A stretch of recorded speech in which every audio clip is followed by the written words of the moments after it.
in your experience, your personal experience, what role do parents play in the success of their young wrestler? And what's the best way that they can support their kids effectively? They have to be there. Be there for the kids. Come to practice. Watch your kids work out. Okay.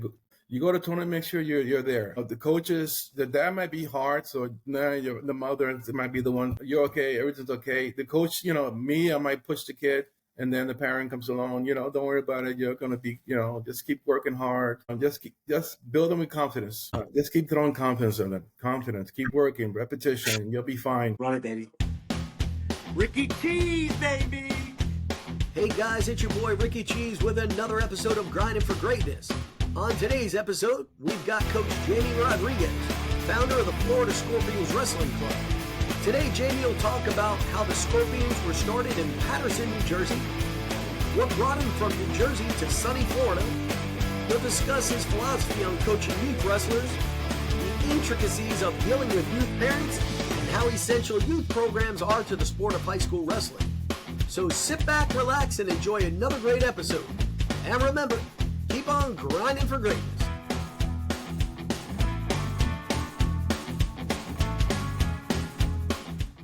So, Jaime, let me ask you a question. I know you've been involved in this for many, many years. You started back in New Jersey. Kind of take us through how it all started for you. Like, what got you into wrestling originally? After high school, I was playing baseball, but my brother Carlos continued to stay with the wrestling, and little by little he started, taking kids out of the street. The numbers got a little big. That's when I got involved because of transportation, taking kids to tournaments. My brother more or less was paying their fees, their sneakers, everything that was needed for those kids. And I just came along, just to help them with the transportation. You're a good brother, man. Yeah. So this was where? Back in Paterson? This is back in Paterson. Yeah. Okay. Paterson, New Jersey, for those that don't know, New Jersey, hotbed for wrestling. So when did this start? What year was this? I don't remember exactly, but it's got to be early 1980s. Oh, wow. Gives you an idea how old I am. Yeah. Well, I'm 56, so I don't know, man. Older than you. Okay. Well, you look great. So that's good. You're doing something right. All right. So helping your brother out now, did you guys have a facility? Where'd you guys even practice with these kids? Yeah. I mean, when we first started, my brother was taking some of, these kids in our basement. And it started with his girlfriend had two brothers. So it started with those two kids in the basement, and then some of the kids around the neighborhood. And like I said, in the basement, then we got in touch with the Paterson YMCA, and they gave us a room down in the basement. From there, I believe, I'm not sure if it was Kennedy High School in Paterson. I don't know if that was before or after. And then as we started to grow, we got a facility in Fairfield, New Jersey, which was pretty big, 3 mats, Nice. 6 bathrooms in there, AC. Very nice. Yep. So this was back in the 80s, and it was named the New Jersey Scorpions? We just named Scorpions. Just Scorpions back then. Okay. Yeah. So as the years go by, the Scorpions kind of got a reputation of being pretty tough kids, and they were doing pretty well at different tournaments. At what point did you and your brother realize, wow, we got something here, man? These kids can really do something. At what point that was like immediate, or did it take a little while for that to kind of hit you? I would say when we first started, those kids were city kids. They were tough kids. Confidence. We started going to tournaments, and these kids were fearless. And then everybody's noticed how tough these kids were, and they want to be part. They kept, asking for phone numbers, where you guys located. Little by little, we started to grow. The numbers grew, and that's when we had to get a bigger facility. Yeah. So before you actually moved to Florida, how big were the Scorpions in New Jersey? How many kids were like coming on a regular basis? New Jersey, our club in Fairfield, I'm gonna say we had maybe a little bit over 100 kids. Wow. Yeah, our Elite Two session was full of state champs and national champs. You heard these kids like PJ Duke. They used to come to Oh, our yeah. club. Menacing. Zach Ryder, kids like that used to come. They used to drive 2 hours just to come to our club. Kids from South Jersey, Dean Peterson, which wrestles for Rutgers. Those kids would drive 2 hours just to come to our club. Wow. That speaks volumes about the Scorpions, that, kids like that actually were making that type of drive to get to you. So you guys definitely had something going on good there that they wanted. So are there any kids like in the past few years or even currently that are doing well in college that started out as Scorpions in New Jersey? They're about currently, I'm going to say there are about over 20 kids that are wrestling V1 from that group. That is Yeah, incredible. they're all over the place. Rutgers, North Carolina, Virginia. They're That's all over the place. that's Harvard. crazy. And then the PJ Duke kid, he's going to Penn State, right? He's going to Penn State. Yes, Zach Yeah. Ryder is also going to Penn State. But I those actually- guys, they were in a club maybe for 2 years, Okay. and They then were they still ended there. up going. I think they ended up going to Buxton after that. Okay, yeah, Jeff Buxton, right. I actually got an opportunity to watch PJ Duke live. They actually, Menacing Valley, which, by the way, I'm from upstate New York. I think we spoke about this a while ago. You may not remember, but I'm from Monroe, New York, Okay. which is Section 9, right around like Port Jervis, Middletown, Newburgh, those Menacing. And I actually had a chance to see PJ Duke from Menacing Valley. They came down here this year and they wrestled at the Cradle Cancer in Jensen Beach High School. And man, that kid is something else, man. Yeah. I could see why Sanderson was after him. He's going to be something special. Oh yeah. For sure. So what year did you actually move to Florida? I moved to. It's got to be about 7 years now, and I came in. Actually, I came in to retire and not to coach or anything. But So what happened? No, I just started to go to tournaments, and I started talking to people, and then they started. They pulled me in little by little. Yeah, that's what happens. You never get out of it, man. Once you're in, you're in. So, all right. So you're down here. You moved here 7 years ago. You start going to tournaments. People start kind of pulling you in. Now, did you start helping out with another particular club, or did you immediately start the Scorpions doing your own thing? No, in the beginning, I actually started with the Top Gun.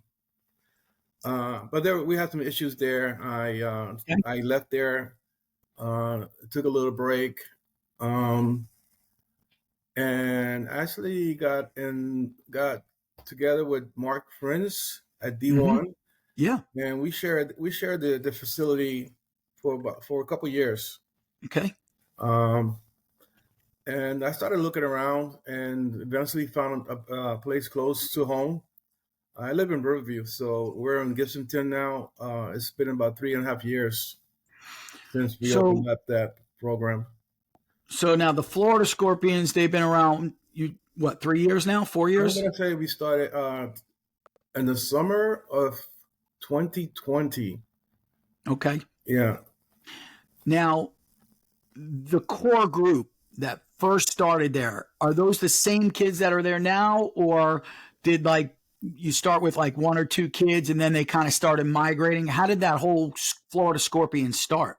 Yeah, the core group actually, with the help of Shane McCall, I'm pretty sure you know him. Love him, awesome guy. Yeah, and his son Draven, and kids like so tough. KJ Vasquez, another tough kid. I just did an article on him today. Yeah, Jeremiah Chavez. Yeah, those are the kids that we started with. Okay. And those kids, of course, they're wrestling high school now. Oh yeah. And KJ and Draven go to Jesuit. Yep. Chavez ended up at Separate Hill Christians. Yeah, he was in the final. Yeah, a lot of those kids that I started with are in high school. They're in high school now. Yep. Zach Berry at Palm Harbor. Yep. Yep. All tough kids, man. Yeah. All of those kids are having really great careers, man. I mean, Yep. Javis was in the state finals as an 8th grader against Mako, another 8th grader. Right. Call, he's just a stud.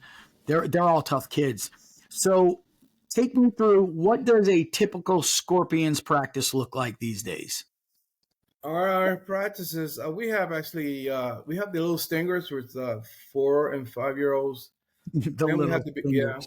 we started that last year. Then we also have the beginners class. This is kids that never wrestle. They're 6, 7, 8-year-olds, some 9-year-olds. Once they get the technique, the basic, then we move those kids up. Our room is really hot. I mean, for the events class, which is 6:30 to 8:30, basically Monday through Fridays. Okay. And those are hard workouts, especially with the. We have also the strength and conditioning class, which Coach Jay runs. That is also a tough workout, especially when our room gets to 95, 100 degrees in there. It's really tough. I'm sure, man. It's got to be brutal in this Florida heat. That's why one of the reasons when we go to tournaments, our kids they never get tired. They're so used to our workouts and the heat. Yeah, the conditioning are crazy. It's a good thing. That's a good thing. So who are your coaches? Who helps you out with that? Obviously, you're not doing it by yourself. Who do you rely on for help? No, I could never do this by myself. We have coaches, Brett Gustafson, which he's a 2-time state champ for Brandon. Also, NCAA All-American. We have Coach Lamar with coaches at Tampa Tech. Mm-hmm. He's also a state champ at that's Jay Raleigh. He does our strength and conditioning class. Okay. We have who else? Travis Sickles, Isaac Garcia, Tom Kelly, Steven Akel. Yeah, hopefully I didn't miss anybody. You guys got some serious help, man. You got that whole crop of guys you just named. They're all good dudes, man. Gustafson wrestled in high school back when I was in high school. And I remember that kid, man. Let me tell you something. You already know. He was the real deal, man.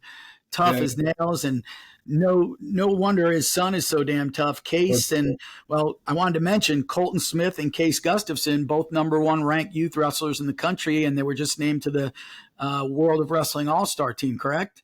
Definitely, yeah. Those two kids are hammers. Colton is, I don't know if he turned 10 yet, but even when he started with us when he was 7, you can tell the match sense that he had. He's one of the smartest kids when it comes to match sense. Really? How to manage the matches. You can just watch him and don't have to do anything. I know his father coaches most of his matches. I was just going to ask you, where do you think that mat awareness comes from for such a young kid? Is that something that you think he learned on his own, or you think that was taught by his dad? I think he learned that on his own. He's just a smart kid when it comes to that. Unreal. He's got a little sister that wrestles too, right? I'm sorry? Doesn't he have a little sister that wrestles too? Yeah, Alana. Alana actually, she's just turned 8. She won the IOF states last year. She's also, she's going to be tough also. All in the family, man. Those tough families. That's usually Case, Brett's son. Yeah. Pound for pound, he's got to be our strongest kid in our club. Really? Yeah. And how old is he now? 11, 12? I'm not sure if he turned 14 yet. Oh, he's in his teens already? Yeah. Okay. Yep. So, where's he? Do they know where he's going to go to high school yet, or they haven't decided yet? His father's been shopping around. He's not sure yet. He ain't going to have to shop. They're going to come looking for him. Trust me. They're knocking on his door already. So I'm sure. I would love to have a kid like that if I was a coach. Yep. That's crazy. So, obviously, coaching the high school kids is so much different from coaching the youth level kids.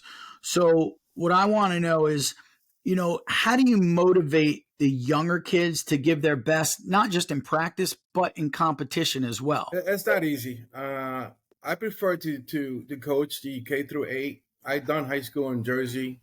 As far as motivation, we just got to get those older kids to lead by example. when those older kids they start slacking, I gotta get on them Yeah. because I always remind them, you got the little ones looking up, looking. You have to, set an example for these kids.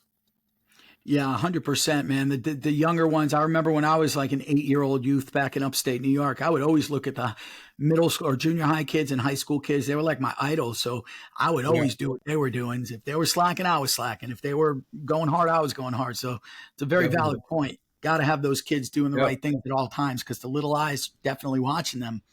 Yeah.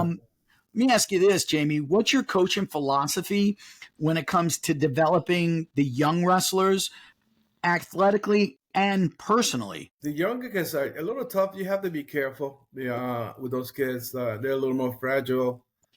You don't want to push them to the point where they're gonna hate the sport.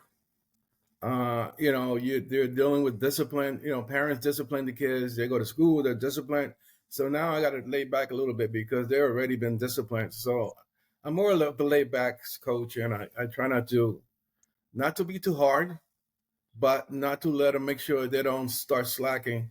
Yeah, Yeah. exactly. How do you prepare like a younger kid, like a Colton type kid, that age? How do you prepare a youth that age mentally for like a big time national match? Like if he's going to be in the finals at Reno Worlds, how do you prep a kid like that mentally? Yeah. I mean, a kid like that is simple. He's already has the confidence and the knowledge and the mat sense. If you look at that kid and when he's warming up, you don't really have to say much. Yeah, he So kind of just does it on his own, huh? yeah, yeah. Some of the other kids you do, you gotta remind them that it's all about you could be the best wrestler in the world, but if you don't have the confidence, without the confidence, you're not gonna win. Right, You know. exactly. How do you identify and then nurture talent among the youth wrestler? That's a really tough question. I asked the tough ones, buddy. Yeah, yeah, yeah, yeah. I just gotta keep reminding them uh, to keep working hard. Repetition, repetition. Stay focused. You got to keep them on the right track. Once they start getting up that track, you got to put them back on that track and remind them that just because you won states last year or nationals, now you got a target on your back, and For you got sure. to. Yeah, absolutely, man. I tell you what, man, I give you a ton of credit because I've coached older kids, I've coached the youth, and it is so different, man. The youth, especially, the parents, which leads me into my next question. How do you maintain a positive and open line of communication with your parents? Uh, our parents are great. We have a band site on that we can communicate with parents, let them know what's coming up, what tournaments, with anything that has to do with the Scorpions. Everything is on that band site. Our parents are great. We say, okay, we had a tournament this weekend. Who's gonna go? Everybody gets in the bands. Yeah, I'm going. If there are two tournaments, I'm going to this tournament. We're going to that tournament, which is great.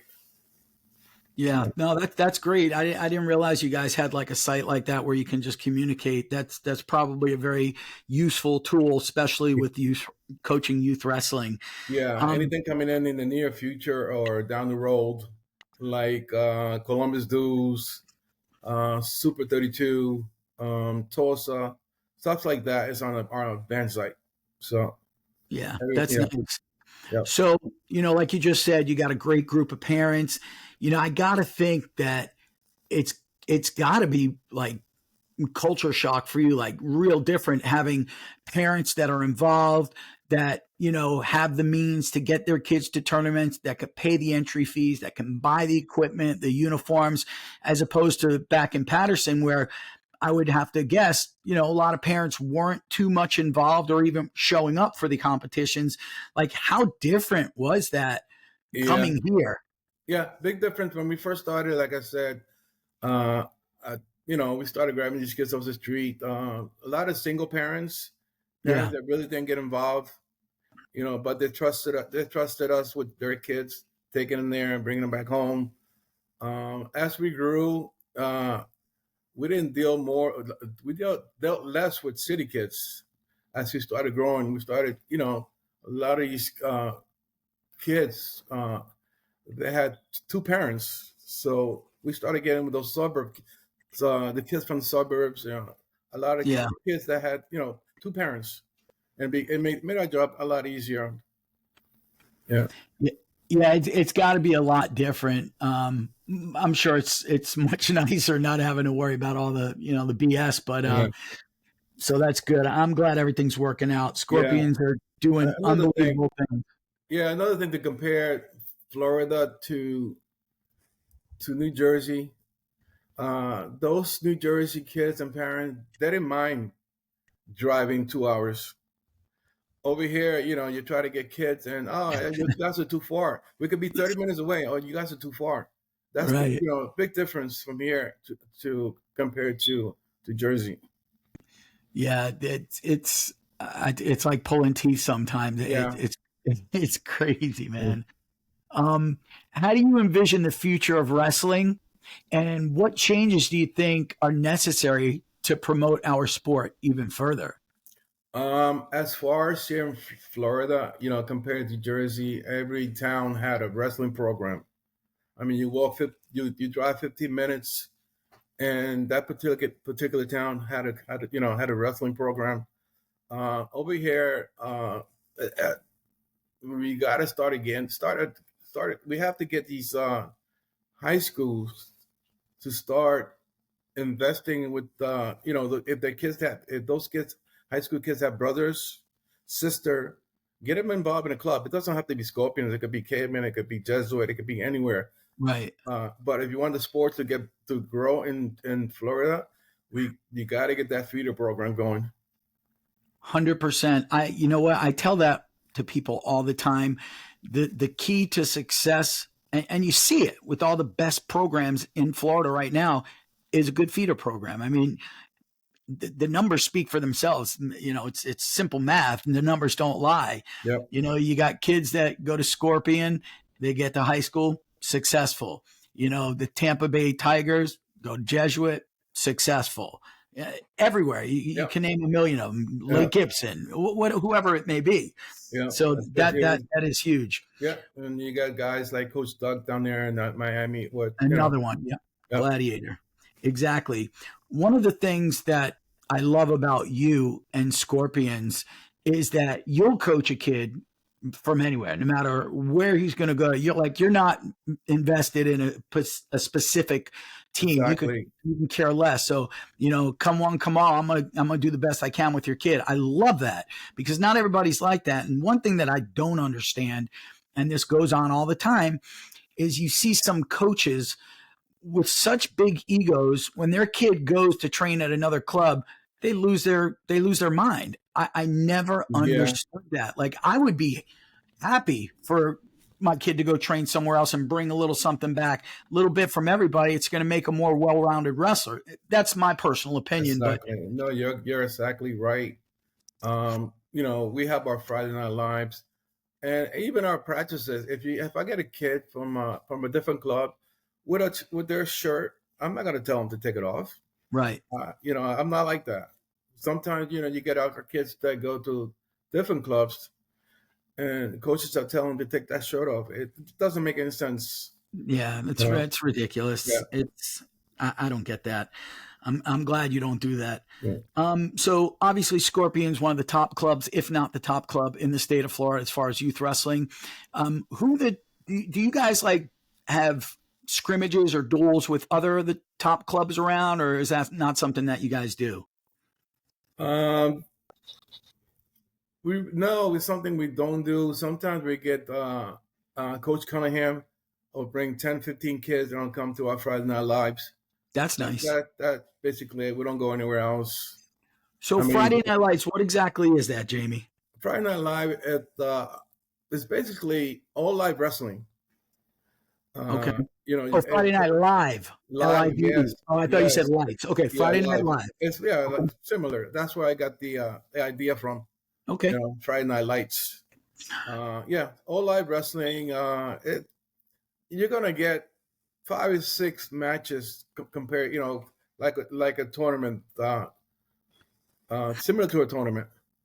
Depending on the tournament, these kids are probably getting more out of going to Friday Night Live at Scorpions than they may get at some tournaments, because you may go to a tournament and there may be, 2 or 3 kids in your weight class, whereas you go to the Scorpions for a Friday Night Live session, you're going to be banging with this great kid, that great kid, this great kid. Got to get something out of that. So yeah, I'm glad you said that, because I tell our kids that even if there's a tournament on Saturday, show up to our Friday Night Live, because you never know. You might go to that tournament. It might be one kid. You might have only one match. Even the high school kids, that come to our club, I said, if you have a 4-way, 3-way, 6-way, 10-way, come to our Friday Night Live anyway. You might get a whole bunch of forfeits on Saturday, and then what? You just wasted a Friday Night Live. Right. Yeah, for sure. Absolutely. I want to go back in time a little bit. Did you wrestle as a high school wrestler? I wrestled, yes. I did wrestle for 4 years. I didn't wrestle after high school. I was more into baseball than wrestling. I continue in the sport of wrestling because of my brother, just to help him out. Where did you wrestle in high school? What high school did you go My to? first 2 years, I wrestled at Manchester High School, which Bruce Baumgartner was my teammate also. Wow. The Olympic champ. Oh, yeah. And then I transferred to Passaic County Tech, where my brother was at. He was a decent wrestler? I was a decent wrestler. My brother was a better wrestler. He was good? I was the one that I was always pushing him. Okay. Come home after practice. No, go get something to eat. Get to running. Yeah. Got to the point that he would almost hate me. Yeah. Yeah. How many times did wrestling matches break out in your house between the two of you guys? We would always go to the basement and work some more, drill some more. Yeah. Even when we were in high school, when I graduated, he was still in high school. I would go to his practices, and everybody would go home, and I said, "No, we were staying after. We're going to work some more." Yeah. I would make sure that he got that extra work. Excellent.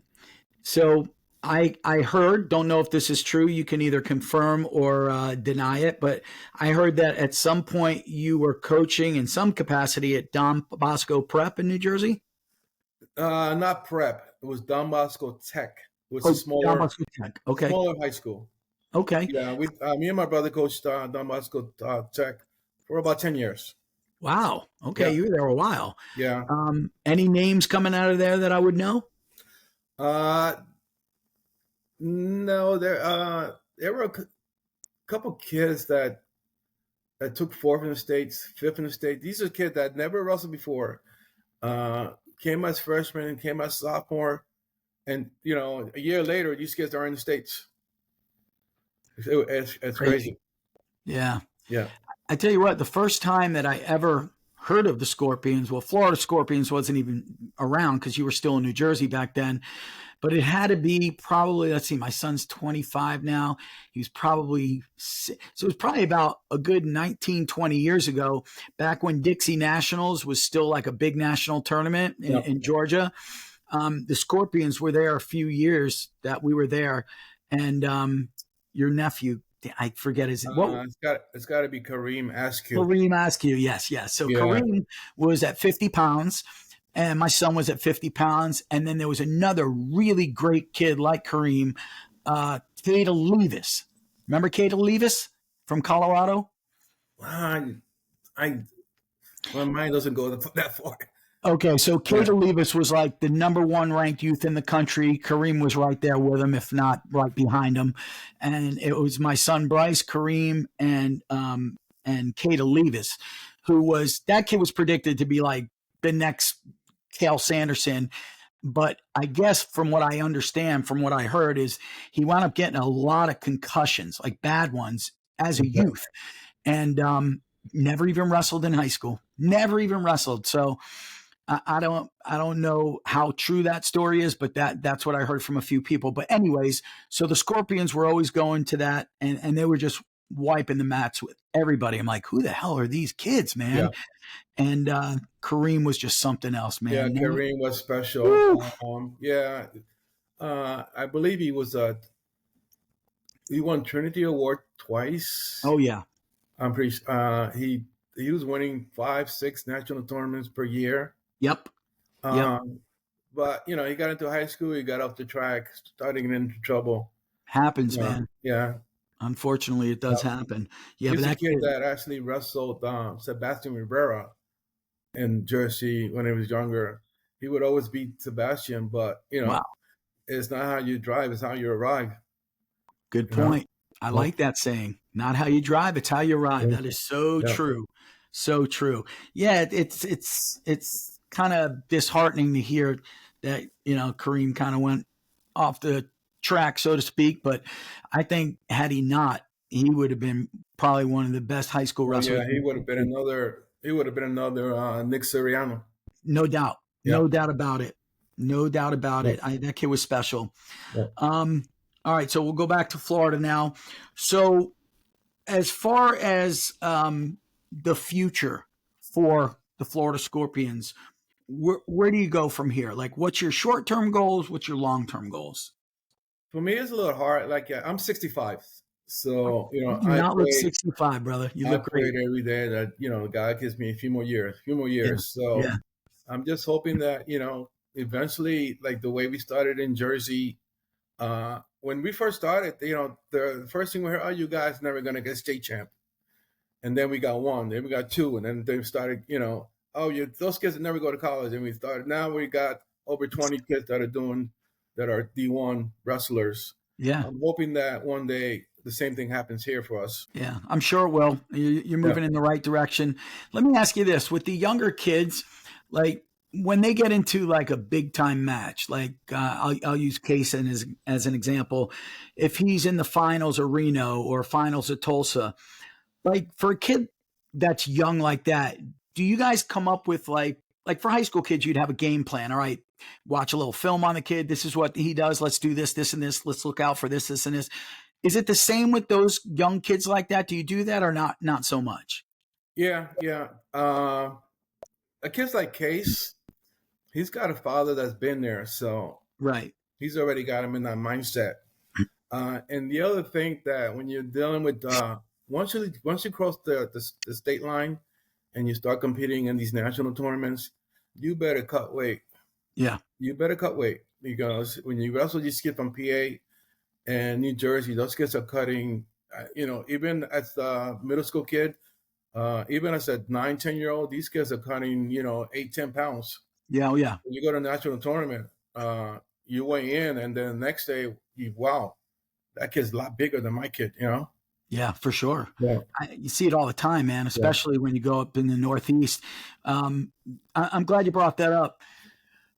It's kind of a taboo topic, especially with youth wrestlers cutting weight. It is a necessary evil. And I think even with the younger kids, if done properly, I personally don't see a huge deal. I'm not a big weight cutting fan. Never really was, although my kids cut ridiculous amounts of weights. I didn't like watching it because, of course, they don't listen and they didn't do it the right way. But how do you get that through a parent's head? Like, the moms can't be happy with that. Like, how do you explain it? It's a lot harder here in Florida to get them to understand that when you want to compete with these national champs, especially your kids from Pennsylvania, I'm going to say they're the biggest cutters. Yeah. It's hard. And we just tell parents, just got to clean the diet a little bit, and you're going to cut 5 pounds there. Yeah. It's hard convincing parents. You just got to keep trying and to let them understand that, okay, if you're going to wrestle out of the state, you're going to have to cut at least 5 pounds. Yeah. Otherwise, if you want to compete. Yeah. And the parents that don't really necessarily understand that so much, that say, yeah, absolutely not my kid, and then send them up to that tournament and they come back and, wasn't such a great experience for them. they then see what you're really talking about. Yeah, it's more like I told you so, you know? Exactly. Yeah. And you hate to have to say that, but it is what it is. Um, is there a right way and a wrong way to cut? Definitely. The best way is to, again, clean your diet. Get out the potato chip, the soda, those juices, drink more water, Yeah. more salads. And that's going to do the trick. And if you feel like you ate something you shouldn't eat it, then you should maybe put some sweats and go jog, run a mile Yeah. if you feel guilty. Yep. I remember a long, long time ago when my sons were cutting ridiculous amounts of weights, more than 5 pounds, Yeah. and they were just miserable. And I would ask them, come straight out and ask them, what's wrong? Why are you always walking around like you're pissed off at the world, hating everybody? Because I'm cutting weight. I'm like, well, why are you doing it this way? It seems like it's sucking the fun out of the whole sport for you.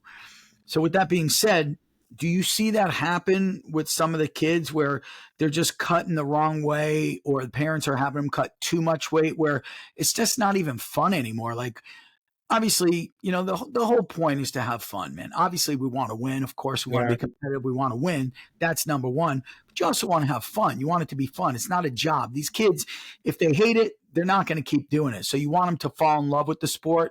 And when they're miserable like that, they can't be loving it. So it's got to be very important to do it the right way, right? Yeah, I mean, the kid, the parent, the coach, they all have to be on the same page. And you got to go, like I said, you have to go into a strict diet. It's not fun, especially if you cut all that weight and you go to these tournaments and then you end up losing. It's like, why did I cut? Yeah. You're not guaranteed a championship just because you cut weight. Yeah. Oh, that's for sure. You got a better chance of placing if you do. Yeah. Yep. And I think for youth, if they're gonna cut, I think it should be done over a period of time, not Yes. 5 pounds overnight. Obviously, that's the wrong way. Yes. I feel, and I've spoken to other people that are more knowledgeable about this than me as far as nutrition and health with kids. But I have been told if it's done properly over a period of time, if it's a few pounds, 4 or 5, it's really not too dangerous if done properly.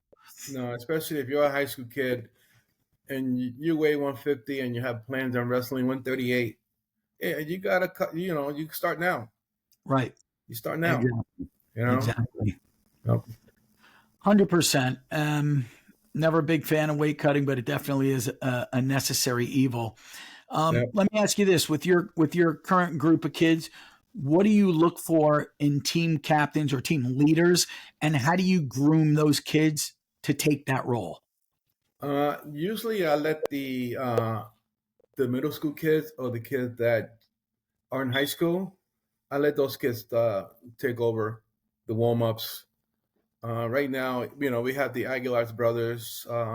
James is going to be a junior. He actually made it to the States last year. He's got his brother Nick, that's going to be a freshman. So they're going to have the dual brothers there. They're going to be tough, and they usually are more responsible. And they're two of the hardest workers in our room. So you know what, James, Nick, take over. Yeah, and you don't have to say anything else. Those are the easy kids, man. You don't have to say nothing. They do it on their own, and that's it. Let them go, man. Yeah, that's great to have kids like that. The other thing I wanted to ask you, Jaime, is in your experience, your personal experience, what role do parents play in the success of their young wrestler, and what's the best way that they can support their kids effectively? They have to be there. Be there for the kids. Come to practice. Watch your kids work out. Okay, you go to tournament. Make sure you're there, and the coaches. The dad might be hard, so now the mother might be the one. You're okay. Everything's okay. The coach, me, I might push the kid, and then the parent comes along. Don't worry about it. You're gonna be, just keep working hard. Just build them with confidence. Yeah. Just keep throwing confidence in them. Confidence. Keep working. Repetition. And you'll be fine. You might see. You not some of the kids. You might not see success right now, but in the long run, yeah, it's gonna pay off. Yeah. Yeah. I remember, when I was a youth wrestler, my dad was at everything. He didn't miss a thing, not a practice, not a match, not a workout, nothing. And that was huge for me, just seeing my parents there and my mother too. It was huge for me. So yeah, that's definitely huge. I think it definitely is great for the kid to see their parents there. Now, I'm going to kind of go in the other direction. As a youth coach, I'm sure at some point you've had to see the bad side of the parenting, the throwing the t-shirt in the kid's face after he lost a match, the calling the kid a name, or just dogging the kid after a loss. Oh, that's horrible, and I hate it. Yeah, I was just going to Yeah. ask you, how does a coach like you deal with something like that? Because and let me, before you answer that, let me tell you this. When my kids were in high school, as a wrestler myself, and as a former coach myself, I'd sit in the stands. I'd be screaming to my kids. And the coach pulled me off to the side one day, and we're very good friends now. And he told me, "Do you trust me with your kid?" I'm like, 1,000%. He goes, "Then shut up. Shut up and let me coach, because both of us can't be screaming things at the same time." So with that being said, hearing me say that, have you had that with any of your kids where, a former father or former wrestler is yelling stuff over you, and it just becomes troublesome? Has that happened? And if so, how do you deal with that? Yeah, we had this issue, not often, but we did have them. It's not bad now. I'm shy and I'm quiet, so I let some of the other coaches do the dirty work. They are. I said, "Can you talk to the parent, please?" Because me, I might say I'm quiet, but I might say the wrong thing, so I'd rather stay Right. out of it. Yeah. And Good I let the other strategy. let the other coaches. Brett is usually the one that you say, "Okay, Brett, can you deal with that problem?" And he'll cut the bleeding right away. Yeah. Good. Good. That's good that you got guys that can do that for Yeah. you. Well, I like to do my homework. I like to do a little research on all my guests before they come on the show. And I did that with you. And I asked one of the parents if they could say 3 words to describe you. What would those 3 words be? And the words were stoic, faith driven, and consistent. So let's start with stoic. Are you a stoic type of guy? You kind of that quiet guy in the background? Yeah, that's me. That's basically me. Yeah.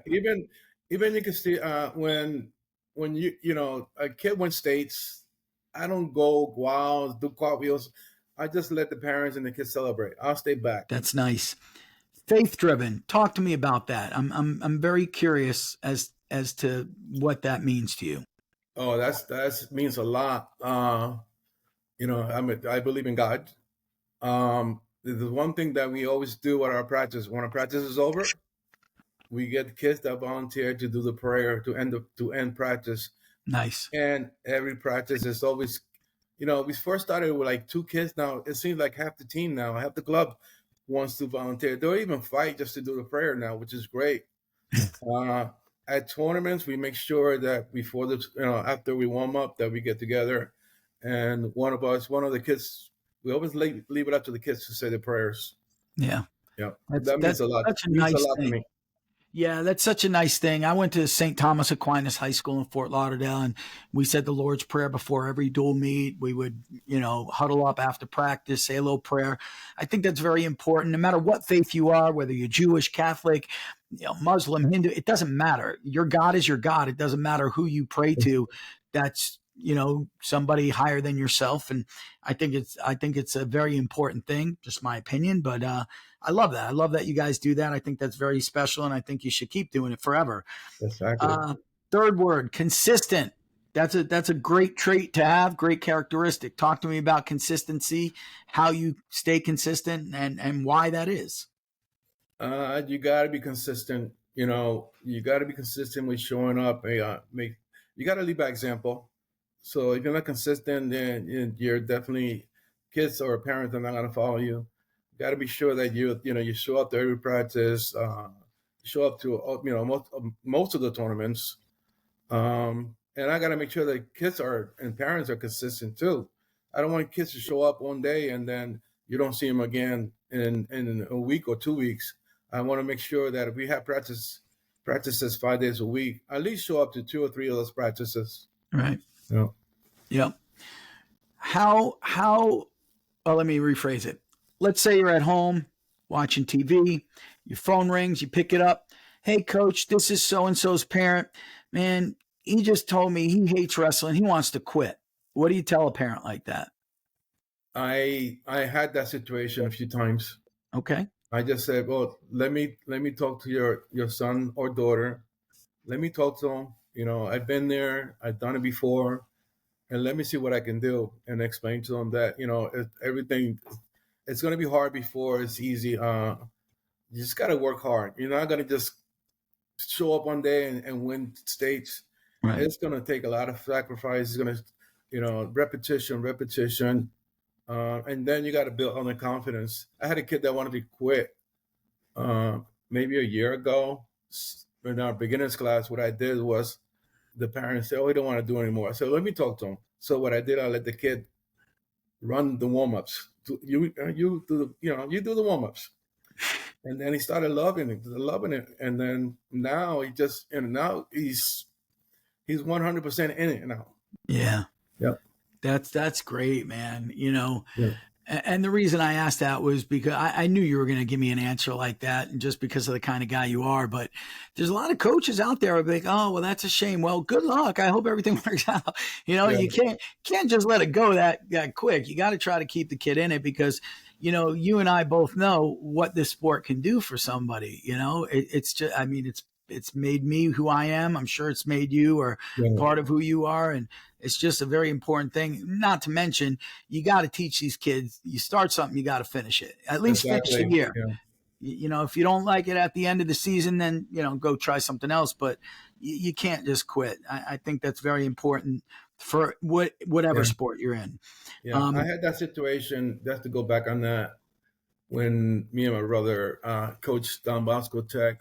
We had a freshman. This kid was caught up, but because of our practices, the way we were in practice, and I guess if I remember correctly, he lost his first 2 matches and he wanted to quit. I said, "Do me a favor, stick with it. I promise you that if you stick with it, you're gonna go a long way."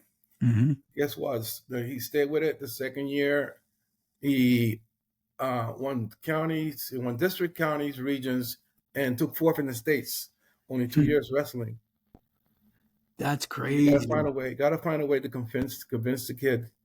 Yeah, and that was a kid that was going to quit, man. That's unbelievable, man. Unbelievable. Well, Jaime, we've been going almost an hour. I just want to say thank you so much for coming on the show. I know we were supposed to do it last week. I got a little sick, so thank you for understanding and rescheduling with me. As usual, anything you need with the Scorpions, please reach out to me. I'll do anything I can to help you. Before we sign off, is there anything you want to say to promote your program? Any big happenings going on at Scorpions, or how can they become a Scorpion? Yeah, actually, we have this weekend, Friday, Saturday, Sunday morning, we have a camp going. It's a national prep for kids to get ready for Columbus Dues Super 32.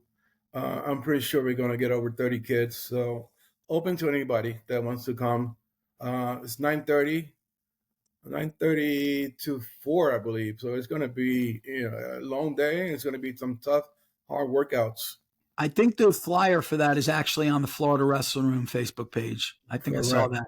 Yeah. So if you guys want to check that out, just go to the Florida Wrestling Facebook page. Yeah, it's got everything there. You'll find it there. So that'll be nice. And so that's open to anybody that wants to come. Yes. Okay. And one other thing, I know that you did an interview with Coach Kurt. Yeah. Right. And he mentioned me, so I want to make sure I do a shout out to him also. I know him since he was like 9 years old when we used to compete against Fairlawn. Yes, Fairlawn. He actually became a Scorpion in Jersey. Wow, I didn't know that. Yeah, He might have told me. Yeah, we go back a long time. Yeah, he did mention you, come to think about it, and nothing but great things to say about you, Jaime. So, yeah, Kurt's a good dude, man. He's in it for the right reasons, loves, big supporter of the girls wrestling, is doing great things with some of these girls in Florida. And that's how many girls do you have in your program, by the way? I believe there are about 10. I think there are like 10. Okay. Yeah, counting Alana and Kali and a lot of the younger girls, I believe there are about 10. Nice. Yeah. Well, if you guys are in the Tampa area or within an hour or two away from there and you want your girl to get some good top quality wrestling, get them over to Florida Scorpions in Gibsonton, Florida, man. That's the place to be. Yeah. All right, Jaime, I'm going to let you go. Have a great night with your family. If you need anything at all, just give me a holler, man. All right. Thank you. I appreciate you having me. Absolutely. Just stay on real quick. I just want to make sure the feed, everything was recorded. Hey guys, Ricky Cheese here. Thanks for listening to the show. Remember, you can watch Grinding for Greatness on Spotify, Apple Podcasts, or the GFG YouTube channel. Please subscribe, like, and leave a comment on your favorite episode and who you'd like to see next on the show. I'll see y'all soon on the next episode of Grinding for Greatness.